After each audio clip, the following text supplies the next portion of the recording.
Let's get it going, everybody. We're back. Took a week off for the 4th of July holiday. I hope everybody got some time to spend away from work, spend it with friends, family, loved ones, and hopefully it was very safe for everybody. All right. I'm John Bauer at the Bauer Club on Twitter. This is Dynasty Theory. Sorry, I'm all jacked up about the holidays still. Mm-hmm. I mean, it was great with work because I feel like people took the whole week off. Like people were really, buying into the let's take some time away. Let's do it. Anyway, what am I talking about here? This is Dynasty Theory, proud member of the DLF Family of Podcasts. You know, I'm joined by Dan Lamagna. You know it. What's up, Dan? JB, I love how you're still like pumped on the holiday. Like I forgot about the holiday by now. I'm still in recovery mode this weekend. I apologize to our friends in the Patreon. I've been a little quieter than usual. Took the mother-in-law to a Yankees game on Saturday. It was felt like 100 and some degrees there, but it was a good time. DraftKings was kind to me because I had to make it interesting because I'm a Phillies fan, and the Yankees they were good when I needed them.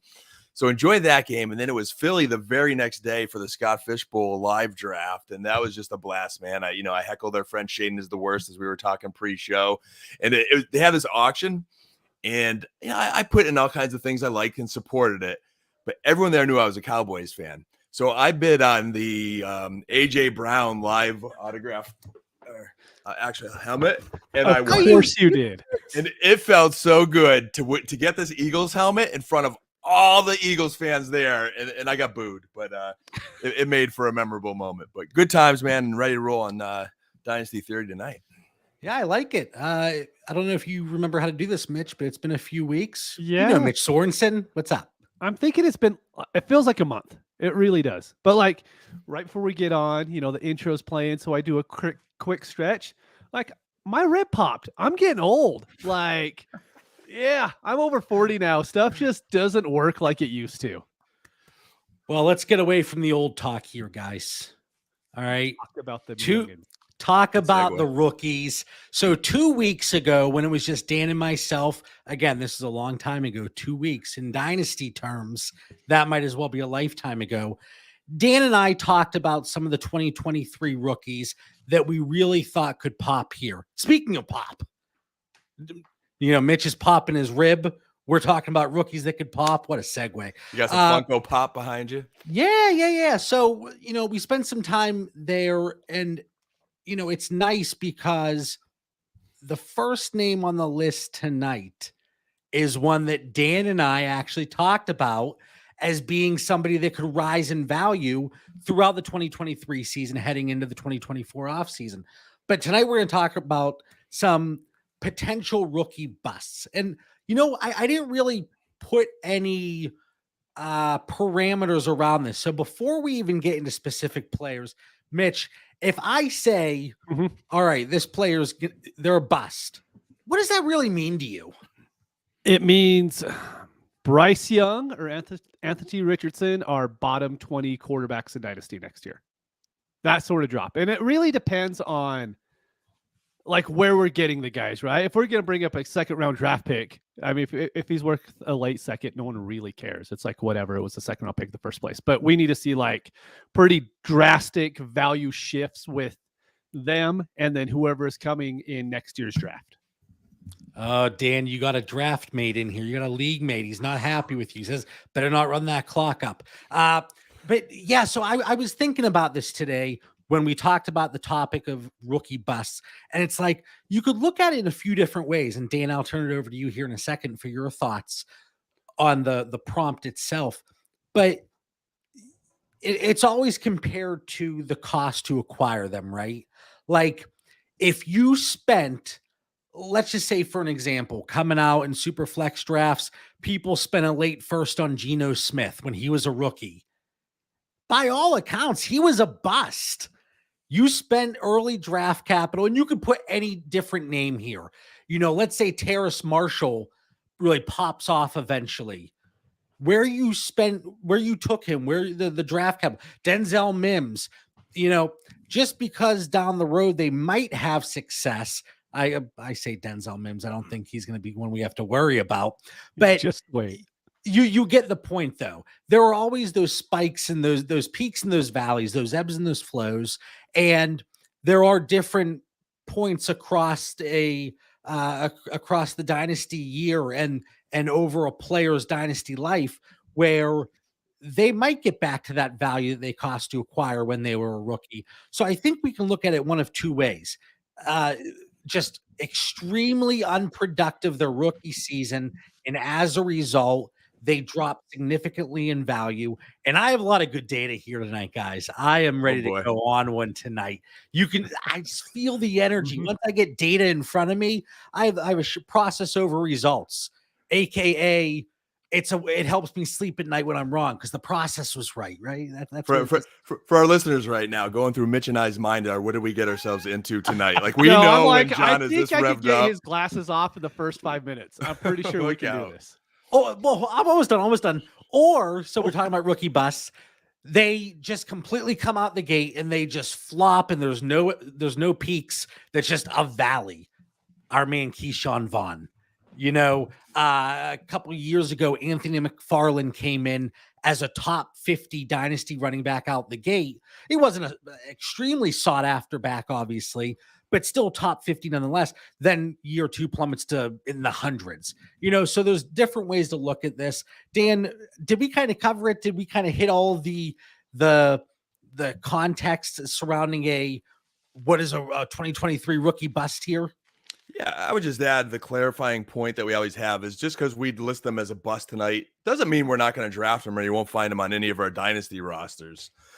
Some of them maybe, but I just think they're guys that I'm not going to chase like the guys that we thought were going to pop a week ago. I'm not going to trade up. These guys would have to be fallers at a very favorable ADP for me to put them on my rosters, or I'm just kind of giving our listeners a little buyer's beware. I might like some of them, but there is some reason to think that they could bust. And bust could be anything from, a low floor to a high ceiling. I mean, it could be, hey, they just didn't meet our expectations based on we took them, or they just really flopped and fell off the earth like your boy Keyshawn Vaughn.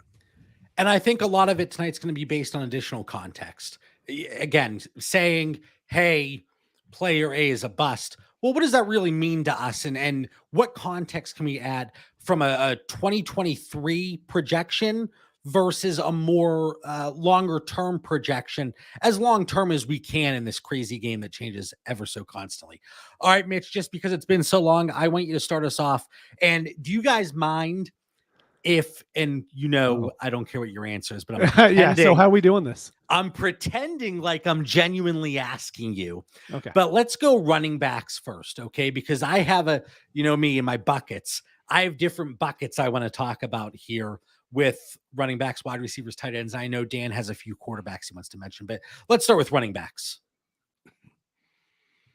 Mitch. I was hoping there was like a little banner that was going to pop up. We're going to start talking about Zach Charbonnet, but I guess that's not going to happen. So I was ready for the excitement. That's my bad. My fault. But I know you guys brought him up last week, and I completely understand the reasoning about why someone would be buying into Zach Charbonnet. My issue is Kenneth Walker was legit good for a rookie last year, right? And I know we go back to, Zach Charbonnet is going to come in and he's going to catch all the passes, right? And why do we look at that? I don't know why we think he is so much better in the passing game than what Kenneth Walker is. If you look at the amount of catches they had compared to their team's completions in both their junior years, Charbonnet had 7% and Kenneth Walker had 4%. I mean, it was nothing. They both probably aren't good in the passing game. So or you could go for the senior season, but we could count the senior season for him if we want to. But I mean, Kenneth Walker probably would have killed at Michigan State if he stayed for a senior year, but he didn't. He came out in the NFL and was really good as a rookie, right? So just going back, looking how Seattle used their backs throughout the whole season, even if you give him all of the yards that Travis Homer had, Tony Jones had, DJ Giles, just say Sharp gets all of those. It's still not going to be enough to make up the difference on what other backs are going to be doing. And then the future rookies that are going to be coming in next year's draft. I think anyone who's using a late first value, early second value on him, they're going to immediately take a hit. And the only way it's going to go up and he ends up being a rookie riser is if Walker gets injured. I really think that's the only possible way it happens. I don't want to get too into it just because Dan and I did cover all of it 2 weeks ago, but I don't believe he even needs an injury to maintain his value. So we're talking about a bust. We're talking about somebody that's going to drop in value. Let's say you do spend that late first, early second value in 12 team super flex formats. I don't know that we're all that far off, even if Kenneth Walker doesn't get injured. And I'll be shocked if you get a late second for him. Oh, geez, Luis. Yep. No. Listen, and you talk about the 4%, 7% receiving market shares, and there are different thresholds that you need to meet. And to be 4% is shit. So 7 isn't good. It is significantly better from a percentile perspective than 4%. Yeah, it's like 3 catches over the course of the year. I mean, I'll pull up the rookie data again after the show because I have 15 sheets up now as we speak. But just so everyone knows, I cheated a little bit because Kenneth Walker didn't play in their bowl game. So I deducted the pass attempts there, to make his go. It was 3%, but we're calling it 4. Oh, Yeah, here we go. Tilting the stats his way. But we also saw it last year when we talked about this. Kenneth Walker had one of the highest rates in the NFL of plays that did not result in a positive yardage. Yeah. Okay. Hold on. His jersey must be in my closet. You see Barry Sanders? He did okay doing the exact same thing. That's right. I dropped Barry Sanders. You did not just mention Kenneth Walker and Barry Sanders in the same sentence. One gets more red zone work. JB, we need intervention here soon. Mitch has been working too hard. Listen, no joking though. I don't care about those efficiency stats because I don't think the coaches care about these efficiency stats. I don't think Pete Carroll's going like, you know what? Yeah, he broke off that 40-yarder, but he lost 2 yards 3 plays in a row, so we're just going to take him off the field. I just don't. But he was able to stay on the field because he was sharing the backfield with Tony Jones, Travis Homer, Mitch Sorensen. These aren't even real names at this point. Exactly. Zach Charbonnet is some sort of wine. I mean, come on. Charbonnet, I like it. Listen, so right now we talk about these buckets. I talk about these buckets. You do. And I can discuss this now because I'm looking at Dan's list and Mitch's remaining players. Nobody else falls in here. So right now, as we stand, Bijan Robinson is running back 1 overall for Dynasty. Jahmyr Gibbs, running back 5. And this is according to ADP. Beautiful. Zach Charbonnet coming at running back 24, okay? And for me, running back 24 from a context standpoint, that falls into the 23 to 34 tier that I have him in. And that's a fairly large tier. So I'm by no means am I saying Zach Charbonnet is a top 20 back as we sit here today. But I pulled a lot of data today and I went back to 2019. And you might say, JB, why'd you only go back to 2019? Well, because I ran out of time. All right. So from 2019 to 2022, only 4 years, but 13 running backs as rookies, according to June ADP in their respective rookie seasons, came in better than running back 25. Okay. So running back 24 or better. All right. 13. Only one of them dropped by more than 1 spot positionally going into their second year. Do you know who it was? Keyshawn Vaughn. No, Clyde Edwards-Helaire. Wow. He dropped about 7 spots looking at it positionally. So the way I'm looking at this, based on his age and based on my expectation of production and the way that backfield is split, I know the split and the usage is going to be a huge difference of opinion here, and I get that. But the way I see it, he is at least going to maintain that running back 24 ADP as we head into June of 24. And that's even inclusive of the 4 or 5 2024 running backs that I know people have a lot of expectations for. So real quick, Dan, let me ask Dan this. Dan, I know you like Charbonnet too, right? I do. So how good is the Seahawks offense going to be, like, positionally? Because we have DK Metcalf, top 10 wide receiver.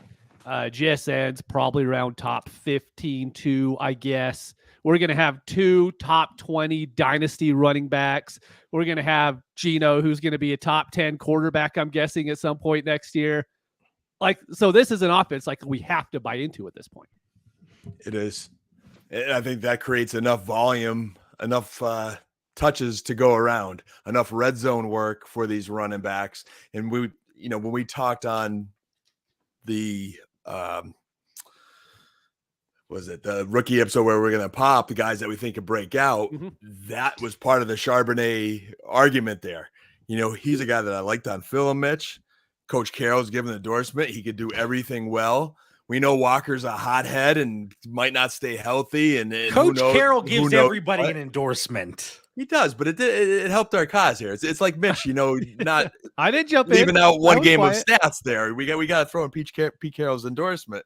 So there's enough like plus signs here, Mitch, that I think he's on the pop side versus the bust side. And it's not like we're taking Charbonnet like with Bijan and Gibbs. You normally get him at a pretty good value in drafts. So I'd be really shocked if he was a bust. Yeah, and again, for me, you look at the guys going ahead of him and just valued on FantasyCalc. You're looking at Miles Sanders, and these are guys that I have above Zach Charbonnet. All right, but just listen to the list. We have Miles Sanders, Derrick Henry, Ramondre Stevenson, Dameon Pierce, Devontae Williams, DeAndre Swift, Rashad White. They're all guys in precarious situations themselves. I mean, being a running back by itself puts you in a precarious situation. But then you look at the guys going after him. I don't see many of these guys, if any, displacing him. So it really is maintaining his current value and thinking that enough guys drop above him when the new rookies come in. But I truly believe we see the year one production from him that is going to be necessary to maintain that value.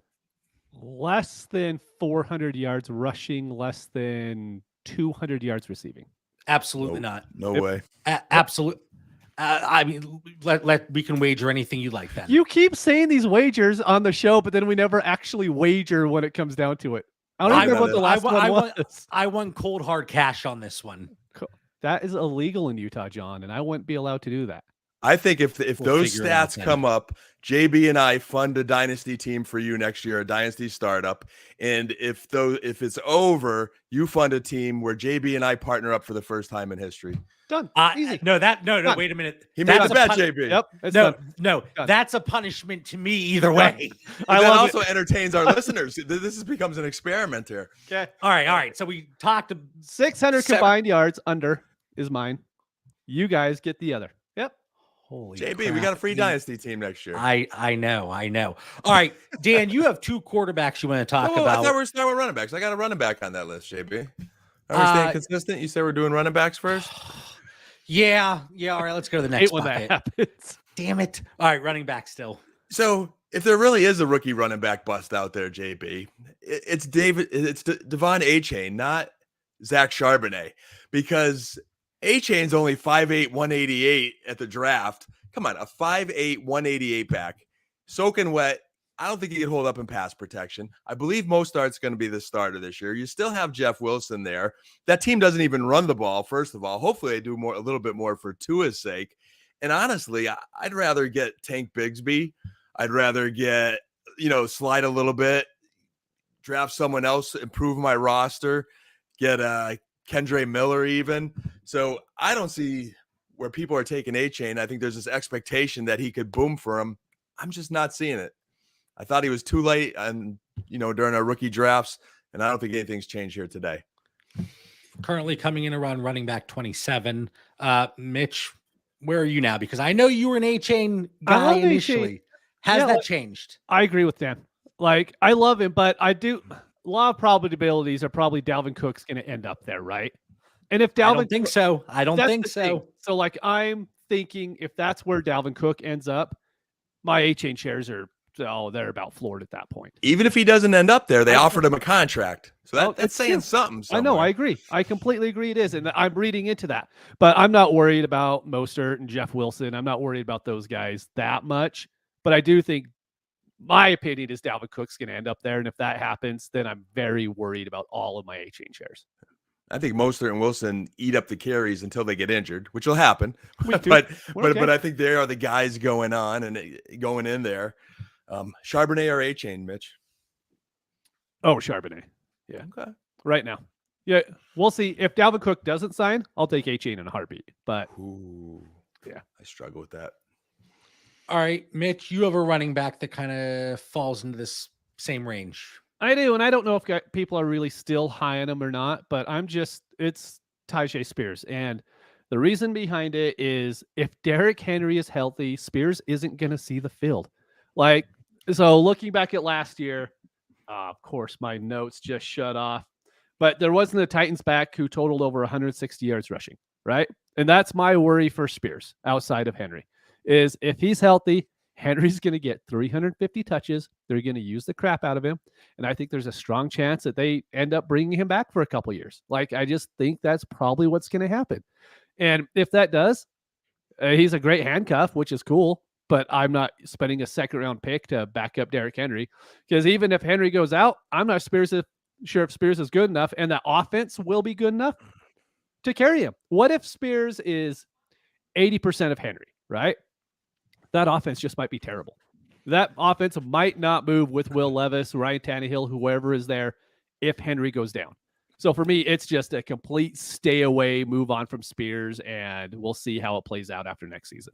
JB, I don't know if I'm seeing eye to eye with Mitchell here tonight. Oh no, because I think Derrick Henry's getting to he's still going to be a bell cow, but I think there's a little bit of load management figured in there that they want to get him to the postseason and have a healthy Derrick Henry.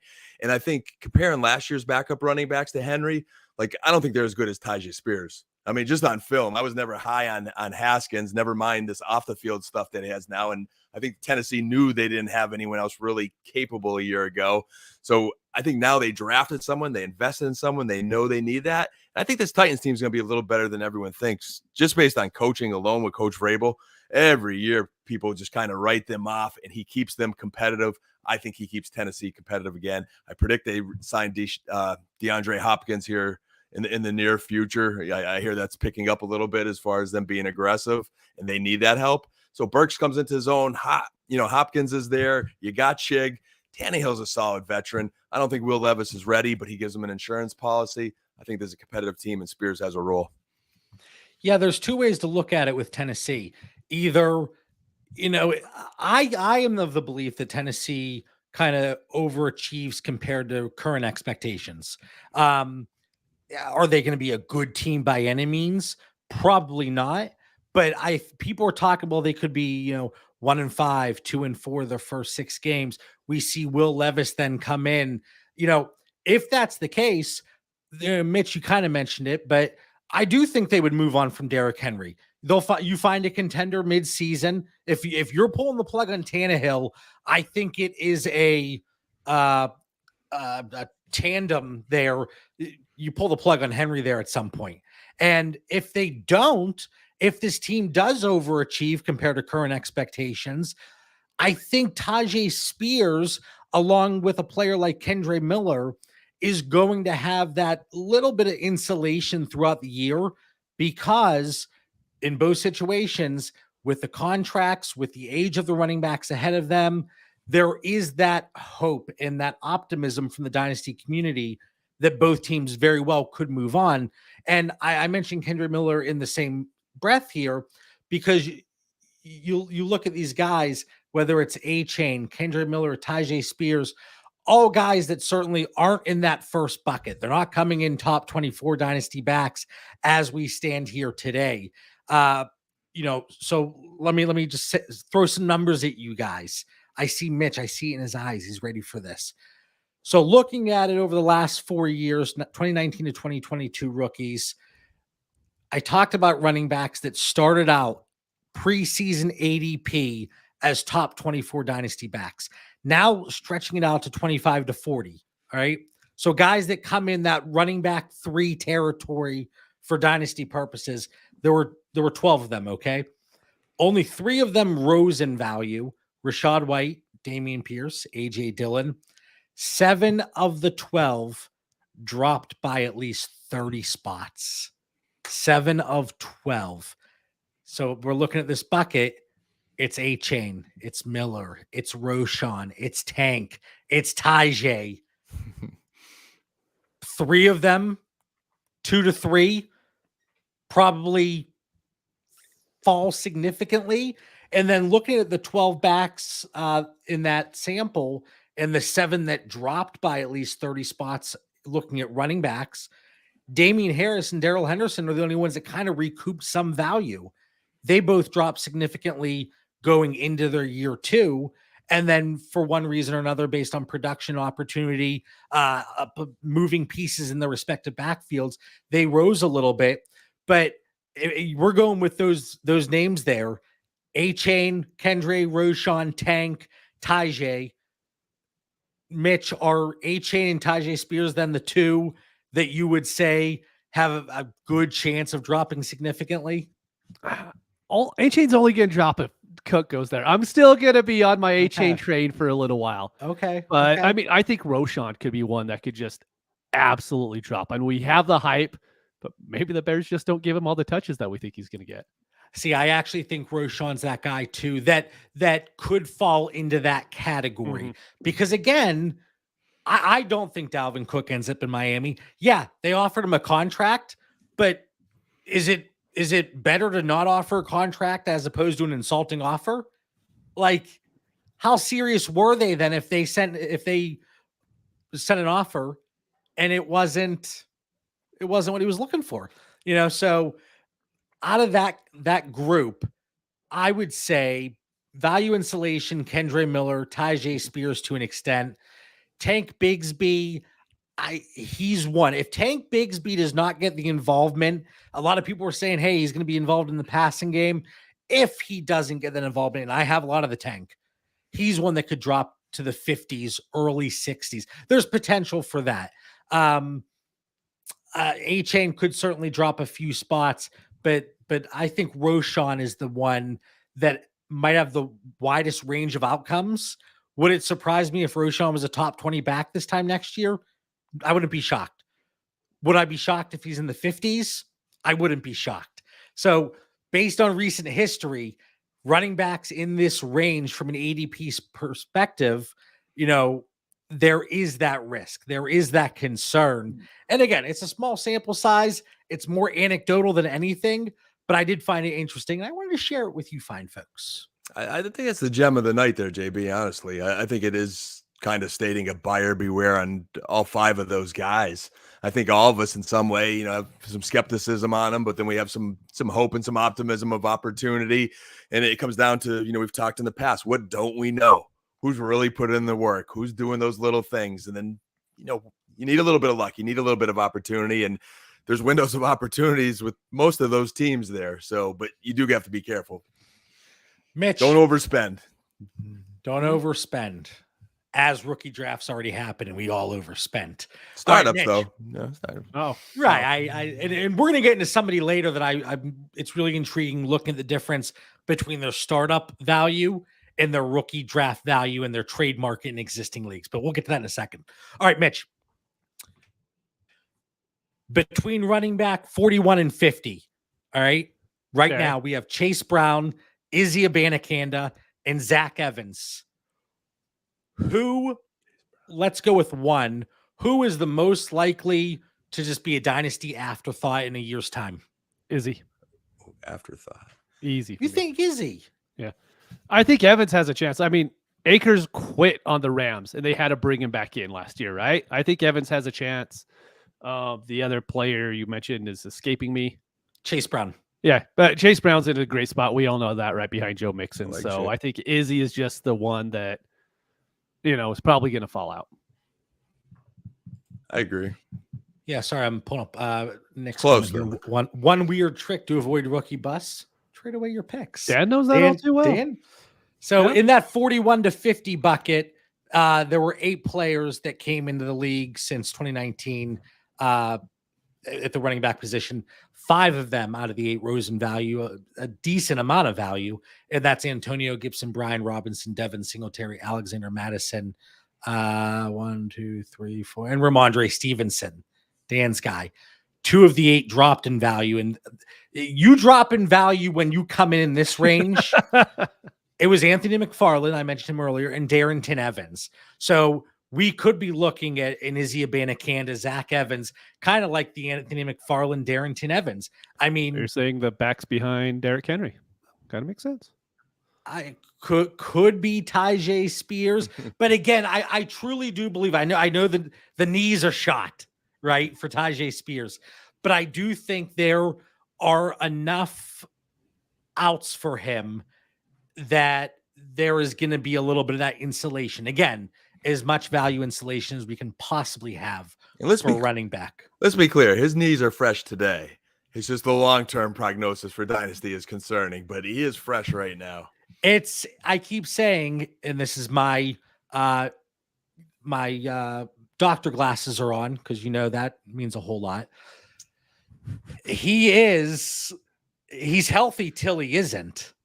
Like that, once he hits that could be true. Listen, that cliff is just, he's going to be good. Mm-hmm. It's Sony Michel. I mean, it's really what it reminds me of. Jay Ajayi, Sony Michel, #analysis, healthy till he isn't. That would be a good shirt. Show. That JP's feeling it tonight. Healthy till he isn't. All right, Dan, give us your quarterbacks now. We talked about the running backs. Quarterback bust. This is kind of fun. So I'm going to start with one that I don't necessarily believe is a bust, but I am going to give credit to Braden Lamagna, my 12-year-old, who pulls up a YouTube video last week and says, "Dad, this guy is going to be a bust." I'm like, "Who are you talking about?" And he says, CJ Stroud.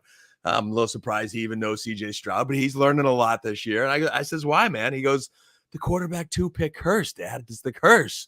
So he shows me the list. He's got JB Analytics. So I'm looking at Braden's list, and there is Zach Wilson, most recent, Mitch Trubisky before, Carson Wentz, drafted second, is probably the biggest success of all these, but he's turned into a bust now. Marcus Mariota, RG3.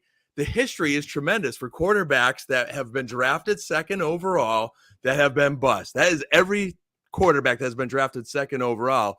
And now CJ Stroud, who gets drafted by the dysfunctional Texans, who don't necessarily instill any faith in grooming or developing quarterbacks. That is my case. That is my son's pick. I told him I'd share it tonight. The curse of the number 2 quarterback, buyer beware. Again, we gave the disclaimer in the beginning of the show. It doesn't mean I don't want CJ Stroud on my rosters. I'm hopeful for him, but beware the curse. Well, besides that quarterback at number 2 overall, I believe CJ Stroud will break that curse. I think he's going to be the one. I think he's going to have a productive NFL career, and he's going to be somebody based on age and production that I don't think he's going to be a bust when looking at it at least a year out here. All right, but Dan, you do have another one. So the other one is Anthony Richardson. And again, freak of an athlete. The coach of me, this kid walks in the room. He gets off the bus. I'm in love with him. All right. You know, I love those workout videos. He's got all of that. But he is going extremely high, which we know why. Running quarterbacks, man, that's attractive. Next, Josh Allen, Jalen Hurts, whatever. Guys that weren't maybe accurate in college are now turning it, a whole 2 sample size there in the NFL. But what do we have to go on here? I mean, he played, let me do a little math here, 24 games his entire collegiate career. He's got 24 career touchdowns and 15 career interceptions. You're playing elite NFL defenses now. This isn't, so-so defenses week to week. Like, are we sure? Are we really sure we're going to invest as high as we are on Anthony Richardson and pick the format, pick the startup, pick the whatever? I'm just saying he can be a bust. I feel like we're just putting blind faith in freak athleticism versus any actual proof in college. One thing real quick. I just want to say Bryce Young only played in like 27 college games as well. He got like in a few games as a freshman, but those don't really count. But performed at a very high level. Oh, no, he's great. He's great. Won a national championship, et cetera, et cetera, et cetera. there's a body of work there. There's game film to look at and say, okay, this kid could throw in the National Football League. I haven't seen that in Richardson. I'm not saying, again, I get the why you take him, but if we're asking, hey, who could be your rookie bust, he would fit that category for me. I have a few thoughts overall, and I mean, we've talked about Anthony Richardson quite often, whether it's in the Discord, whether it's on social media, on the show here on a weekly basis, going all the way back to the beginning of the off season. And the ceiling is just talked about so often, but it's not wrong, right?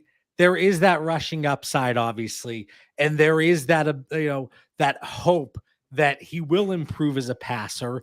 And but with Anthony Richardson, he's one of those players, as long as he is on the field for fantasy purposes, he's going to give you that production. He's not going to be a quarterback that, okay, he's young, he's getting you low-end quarterback to production, but is that really difference maker for your team? And the answer would be no. So with Anthony Richardson, yes, his bust potential is extraordinarily high. But a lot of that goes to how long of a leash is he going to have there in Indianapolis? And is he going to give you production when he is on the field? I think that answer is certainly going to be yes. And because of that, you're going to have, I talked about outs earlier, you're going to have a handful of outs on Anthony Richardson if you would be looking to move him. And, look at Justin Fields. I mean, a better passer, better body of work in college. But Mitch, how often have you talked about, a system like Ohio State where the quarterbacks don't really need to go into your second, third read, especially with, what was that, Dan? CJ Stroud. Yeah, right. But that's also the number 2 pick overall curse. That's a different conversation. But so I think because of that, and this is what I was going to talk about earlier when I mentioned a player whose startup ADP and value is so much different than his value in existing leagues or rookie drafts. Mitch, we just saw the 102 in our league go for 105 and 205 in a 12-team Superflex rookie draft, right? Can you imagine the first round, like Anthony Richardson's going at the back end of the first in startups or very beginning of the second? And the 105 might be Gibbs, who's going what? Third round, fourth round? Should be first round, but yeah. And 205, which is maybe 10th round or so. So just think about that from a startup perspective. Back end of the first for a third and a 10th versus the rookie market itself. It really is a fascinating dynamic. So I just wanted to, again, just bringing some things up tonight. Just bringing some things up. You two are the ones that are bringing the busts here. I'm just Mr. Data. Like that. But dude, I'm really happy that Dan brought up the quarterbacks, because I always like to look at the whole quarterback landscape of each year coming in. One of these guys is going to bust. There is no doubt about it. One's going to bust. Hopefully 2 are good, but more than likely one will be good. One will be an average starter for 5 or 6 years and get replaced. And one of them won't outlast their rookie contract. In my opinion, that's how this rookie class is going to go. And if you're right, then you're great. If Anthony Richardson is your guy and you're on him, you're going to have a top 3 quarterback in Dynasty if he hits. Or you could have 30th ranked because he's just, behind whoever quarterback at that point. You know what I mean? And sometimes your Dynasty rosters, you need to take that gamble.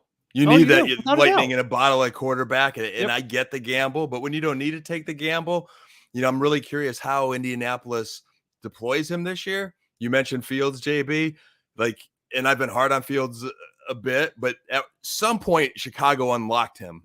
And I don't know what took so long, because all that scrambling ability we saw last year, we didn't necessarily always see at the NFL level. He became cheat code somewhere once Chicago decided to, I guess, fit the offense to Justin Fields versus trying to force him to do things that he wasn't quite ready to.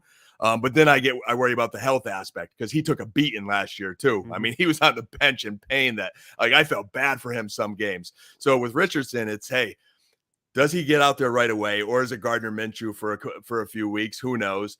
if it's not, and Richardson does go right out there, how does Indianapolis deploy him? My concerns are his ability to pass, not necessarily his ability to run, but can they unlock him like Chicago did, and can they keep him healthy?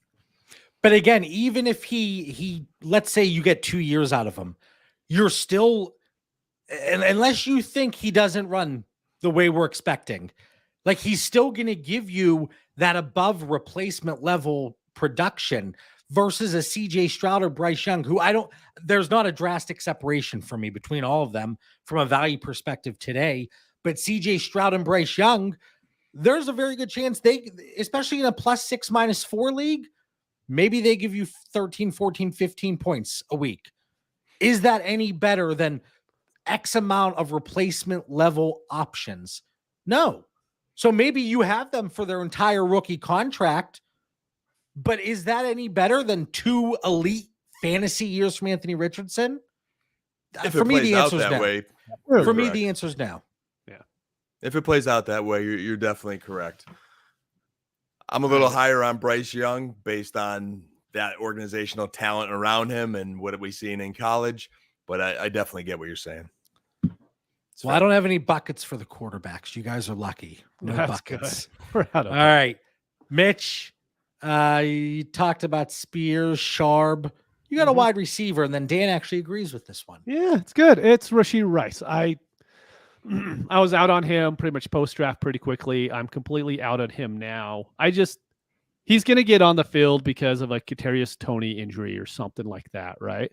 But those aren't the kind of wide receivers I want to buy in for a rookie. And this isn't Justin Jefferson was, the 4th wide receiver on the Vikings as a rookie or any crap like that. Like, we're not even sure Rashee Rice is going to be good in the NFL. Justin Jefferson, he was first-round pick. We had a lot of confidence in at least that part of it, right? But here, let me read you a quote real quick. So this is from Patrick Mahomes. I'm just paraphrasing a little bit here, so it's not too long-winded, but he goes on, he's someone that's going to be called upon more, kind of in that same slot role as probably as Juju was. He could also go over the top and make plays happen. He's not talking about the 6'1" Rashee Rice. He's talking about Sky Moore, who's 5'10". And they have Richie James. And they have Kadarius Toney. And they have MVS. And they don't throw to the wide receivers in the first place. So in my opinion, there is just no chance I want Rashee Rice on any of my teams. I'm completely out. Would it surprise you, and this is to Mitch, if this wide receiver core for fantasy was led by MVS and Richie James in 2023? Oh, absolutely not. I wouldn't be shocked. Would I bet on it? No, but it's not something that would absolutely shock me. I thought you were going to say if we thought, Richie James or Justin Watson are better than Rashee Rice, and I was going to say, no, I wouldn't be surprised. I wouldn't go as far as you went, JB, but definitely concerned about Rashee Rice's ability to even sniff the field this season. Yep. It's so funny over the last couple years, right? How every draft process leading up to the NFL draft, we would, and I say we, the Dynasty community, would be saying, well, if so-and-so lands in Kansas City, their value is going to really rise. Now it seems like it's the opposite. And based on recent history, I get it. And, with the Sky Moore, and then with running backs, with CEH, how that played out, it's like, please don't go to Kansas City. We got Rich in the chat. Justin Ross could surprise. I'd be more surprised if he stayed healthy at this point. But no, honestly, he's not wrong though. I mean, there's hope there. I mean, listen, it's a wide open receiving core outside of Travis Kelce. We'll see. We had the news today that who knows, Pacheco might not be ready for training camp. We have McKinnon there still, who's going to be involved in the passing game, at least based on what we saw previously. So I think things are wide open here. Dan, you agree with Rashee Rice? Is it the landing spot? Is it the way you looked at him prior to the NFL draft, or is it a combination of both? It's a combination of both. He wasn't anybody I was necessarily high on, but I think we're starting to really understand how Kansas City runs their offense and what this organization's doing. And I think he is, if you drafted him on your dynasty roster, don't be completely discouraged. Just I wouldn't have any expectations this season. I think he's a developmental guy. And hey, I'm not going to question Kansas City developing talent, because they've done a great job of that, and they manage their salary cap well. And I just think it's Sky Moore's time. I think Kadarius Toney, as long as he can stay healthy, has a very strong role in that team. I think MVS isn't going away this year. And JB, you even mentioned Richie James. Everywhere he goes, that dude's reliable. Like, he just has a role. He finds that role. And if anybody gets hurt on that team, Richie James is going to be the guy that coaches trust. But I'm not worried about Richie James long-term. I'm not worried about Justin Watson long-term. I'm not worried about MVS long-term. So I think if Rice could continue to develop, in a year or two, he might be the next Sky Moore. He might come into a role in that offense. All right, Dan, you have another wide receiver here, and I want to touch on both of them in that same bucket. So, Dan, who's the other wide receiver you want to bring up tonight? All the guys I thought potentially could be bust. Again, I try to pick guys that did have some value or going, in these rookie startups. They were all drafted in the top 100 of the NFL draft. And I picked Jalen Hyatt here. And he's a guy that I did take some Dynasty and best ball shares, and it's just because he fell. It was value when I got him, and there is some athleticism, some speed. We love speed in the NFL, and there's some talent, and there's a Giants roster that we'd like to think there's an opportunity to crack. But I go back, I have two things that are really pressing on me right now. I go back to, I listened to a lot of Steve Smith breaking down wide receivers in this offseason, and he thought, I got to bring it back up though. He mentioned Hyatt as a guy that he thought was going to struggle, at least initially, and not be able to turn that corner. And then, although I know it's very super early, even without pads, Hyatt couldn't really get positive praise compared to other New York Giants receivers. And I just think when it comes down to trust, and they've got a plethora of wide receivers in that New York Giants depth chart, I think Hyatt has a long road to crack that lineup. So between the learning curve, all the people he has to climb to get valuable playing time that we need for fantasy, I think it's going to be a while. It's funny that we bring up Rashee Rice and Jalen Hyatt in the Kansas City wide receiver core and the Giants, because they kind of have similarities with, there's just this big cluster of wide receivers that nobody, at least up to this point, is elite. Nobody is well above average for fantasy purposes. But it's a lot of what ifs. It's a lot of question marks. It's a lot of, can this guy stay healthy above any of these other guys on the depth chart? And one of the greatest rivalries that we're seeing right now is the Giants versus Kadarius Toney. That's a fun back and forth. What the heck? But I'm glad that you guys wanted to bring up Rice and Jalen Hyatt. Looking at these two guys, currently valued as Dynasty wide receiver 41 to 60, okay? 20 wide receivers since 2019 have come in that range, okay? 8 of those 20 rose going into year 2 by at least 10 spots. 8 of 20 dropped by at least 10 going into the next year.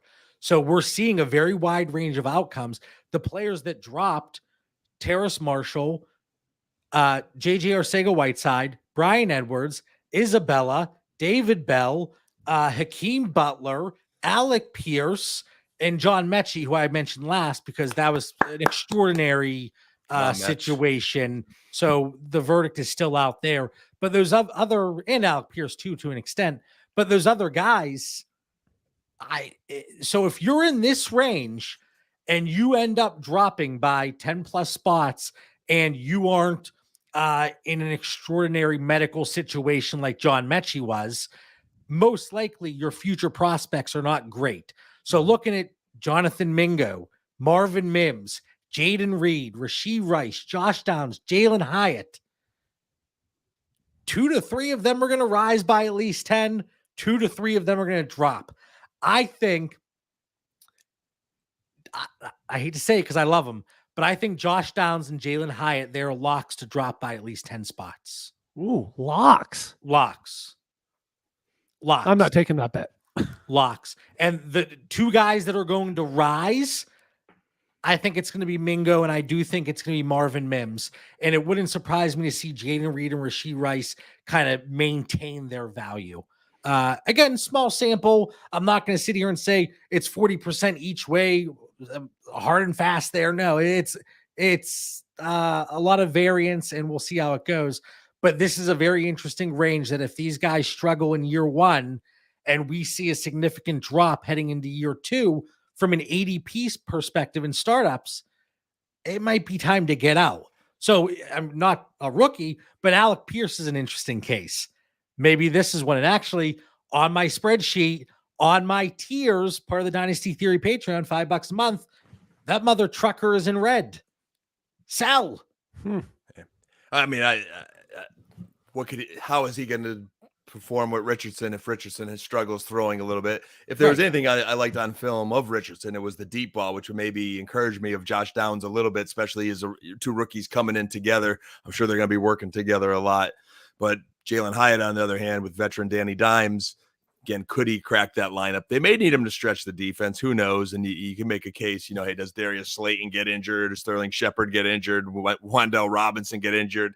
It's a receiving core that's had trouble staying healthy. So maybe that's his hope. But again, a lot of those guys, there's a lot of optimism in New York. All right. Well, I pulled the data here, so you guys are getting it one way or another. Oh, no. Wide receivers that came in as a top 20 dynasty wide receiver, there were 6 of them. Only one of them dropped by at least 10 spots. That was N'Keal Harry. He went from 18 to 43. 3 of the 6 rose in value, so they were high to begin with, and they ended up rising. And who falls in this category? JSN, Quentin Johnston, Jordan Addison. Mitch, out of those 3, who has the most bust potential? Dan and I kind of talked about this 2 weeks ago, but I want your opinion really quick. Give me the 3 again. JSN, Quentin Johnston, Jordan Addison. I don't think any of them are going to drop just because of their situation. Like, if I had to pick one, Quentin Johnston, just because he's the rawest of the 3, but I really think they're all really fair values right now. And I don't even love GSN this year, but I mean, next year, I think he's going to look awesome. And I mentioned this 2 weeks ago as well with Quentin Johnston.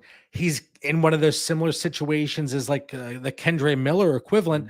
Well, you have Keenan Allen and Mike Williams ahead of him. Maybe he struggles in year one a little bit, but people are very forgiving whenever you're tied to a quarterback like Justin Herbert. When we can have a narrative behind these rookies about why they fell, that's what matters. But if it's they fell just because they don't see the field for whatever reason, we don't have that narrative already building behind them, that's the ones I think we see drop really fast. Yeah, and that's, so if you have an underperforming rookie, the bigger takeaway is if there are narratives out there to keep these guys alive from a value perspective, and that's what we're talking about here with 2023 rookie bust from a value perspective, maybe that gives you an opportunity to move on from them because the narratives are alive and well. Best example, I think, Trey Lance value right now, Zach Wilson's value right now. To me, I think they're like same prospects on the field, but one has higher value for absolutely no reason. No reason whatsoever. My opinion. Well, the 49ers traded the boatload, so the sunk cost fallacy. But anyway, so then wide receivers coming in at 21 to 40. All right. 6 of 16 dropped by at least 10 spots. And here's what we just talked about. Well, we can make a narrative around Jameson Williams, but here's the other guys. Jalen Reagor, Sky Moore, Henry Ruggs, Paris Campbell, Rondell Moore. Does this present an opportunity then for Sky Moore to get him off our rosters because he dropped significantly? He fell flat there, and 7 of 16 rose by double digits. Which bucket is Zay Flowers in, guys? Does he rise or does he drop? Right. Or is he one of the few that just maintains? He should rise too. Rise or maintains.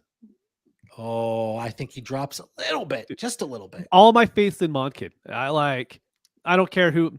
Odell, higher. Everyone on that offense is going up next year. All right. We have. Wait, none of you had tight ends? No, because I think it's. Well, what are we really going to call a bust right? with the tight end, really? I mean, is Luke Schoonmaker going to be a bust? Sure, because I drafted a lot of him. But, Thanks, I can't really call these guys a bust, to be honest. Well, let me share something then before final thoughts. Oh, no. So, no tight end over the last 4 years has come into the league with their pre-rookie season Dynasty ADP being better than tight end 25. There's a lot going on.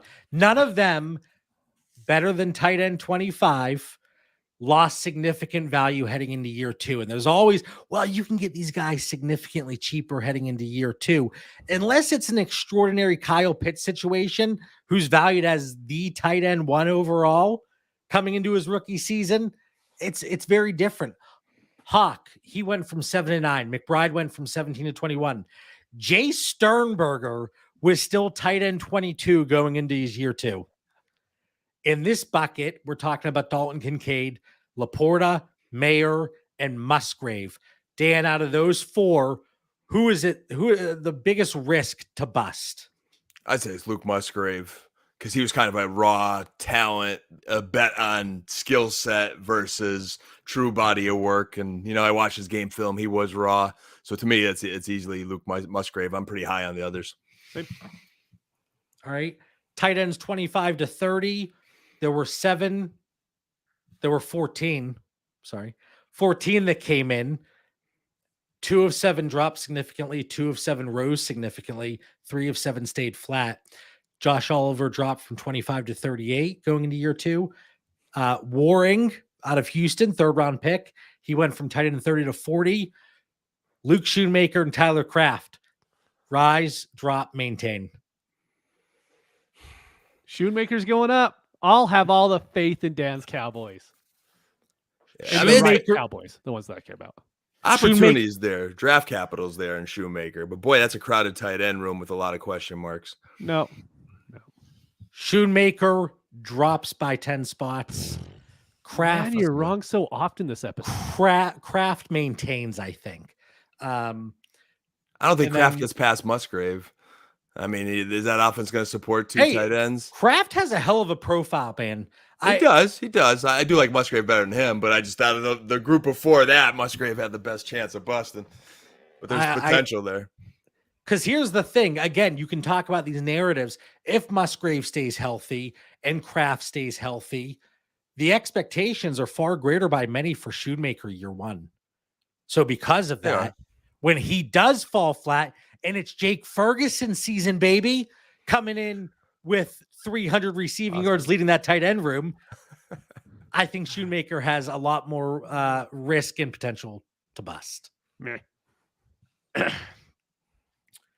All right. Anything else? Any other fun things with tight ends here? That was a lot of buckets. Not really, man. The buckets. Listening to that on 2X, that's going to be rough. And again, listen.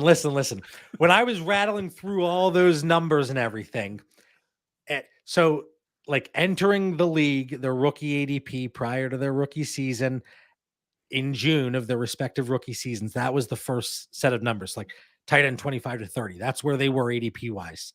And then talking about the different buckets, those are the categories, obviously. And then the second number was where they are going into year 2. So if you have any questions or you couldn't keep up, shoot me a message. More than happy to answer it. Oh, man.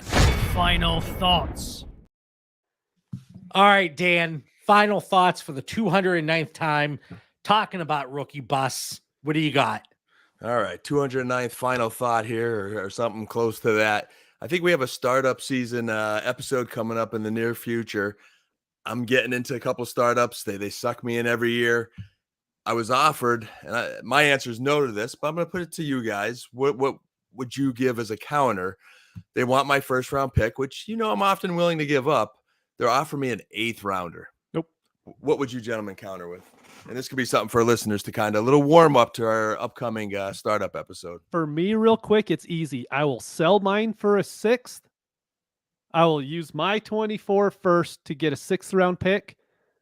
And that's how I'll do it. JB, Yeah, that's fine for me. Ultimately, I think the mid 8th round in startups right now in 12-team Superflex 2 PPR for tight ends, no really wonky scoring. I have that to the equivalent of a very probable playoff first in 2024. So it's still rather random, even though you're giving yourself that extra piece this year to compete. But I would need something in that 6th range to make it worth it for me. You know, I think the 6th is where I take the startup pick. 7th is that break even. 8th, I want the first. Fair enough. There's our startup teaser. So yeah, next week I think we're going to talk about some startups. All right, Mitch, what do you got? I don't think we mentioned it. The Discord is open to everybody. I don't think we talked about it last episode, but it's not just Patreon only anymore. We decided to open up to anybody. So if you want to get in, just DM any of us or the Dynasty Theory Twitter account and just hit us up on there. We'll get you in. Or let me know if I do this right. Hit that subscribe button below. Boop, boop, boop, boop, boop. But it's in the episode description. I threw the link up there. Perfect. All right. So if you're watching on YouTube, if you're listening on the podcast feed and you're thinking, man, I really want to talk to these guys 24/7. How can I do that? The Discord link is available and it's free. There are some patron channels in there with some exclusive conversations. Those are pretty wild conversations. DT After Dark. Anyway, for Mitch Sorensen, Dan Lamagna, I'm John Bauer. We'll catch everybody next week. Get ready to talk some startups. Have a great week.